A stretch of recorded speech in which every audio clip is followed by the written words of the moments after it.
यहाँ एक सस्पेंस से भरी राजा महाराजा की कहानी है। राजा वीरेंद्र और रहस्यमय कक्ष। बहुत समय पहले अरावली की पहाड़ियों में एक शानदार राज्य था, जहां राजा वीरेंद्र राज करते थे। राजा वीरेंद्र बुद्धिमान और पराक्रमी थे, लेकिन उनका महल एक गहरे रहस्य से घिरा हुआ था। महल के भीतर एक बंद कक्ष था, जिसे अमावस्या का कक्ष कहा जाता था। कहा जाता था कि उस कक्ष में असाधारण शक्तियां थीं, लेकिन साथ ही एक शाप भी जुड़ा था। पुरानी किंवदंती के अनुसार जो भी उस कक्ष का दरवाजा खोलता, उसे अमावस्या की रात के बाद जीवित नहीं देखा गया। कई वर्षों से वह कक्ष बंद था और किसी ने उसकी तरफ झांकने की भी हिम्मत नहीं की थी। एक दिन राजा वीरेंद्र के पास एक सन्यासी आया।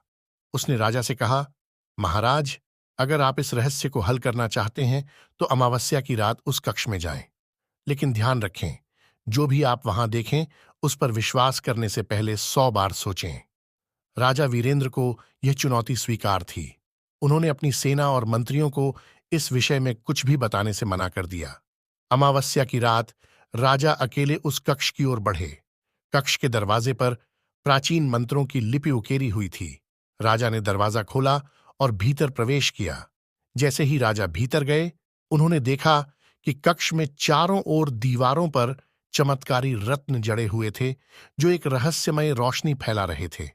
बीच में एक विशाल सिंहासन था, जिस पर बैठा हुआ एक कंकाल दिखा। कंकाल के पास एक किताब रखी हुई थी, जिस पर लिखा था, जो सत्य को जाने वही इस कक्ष का रहस्य समझ सकता है। राजा ने किताब उठाई और पढ़ने लगे। किताब में लिखा था कि यह कक्ष उनकी आत्मा का परीक्षण करेगा। राजा को अचानक ऐसा लगा कि उनके चारों ओर उनके शत्रु और विश्वासघाती मंत्री खड़े हैं। सब राजा को दोषी ठहरा रहे थे और हमला करने लगे। राजा ने तलवार निकालकर उनका सामना किया, लेकिन जैसे ही उन्होंने एक वार किया, वह खुद को लहूलुहान देखकर हैरान रह गए।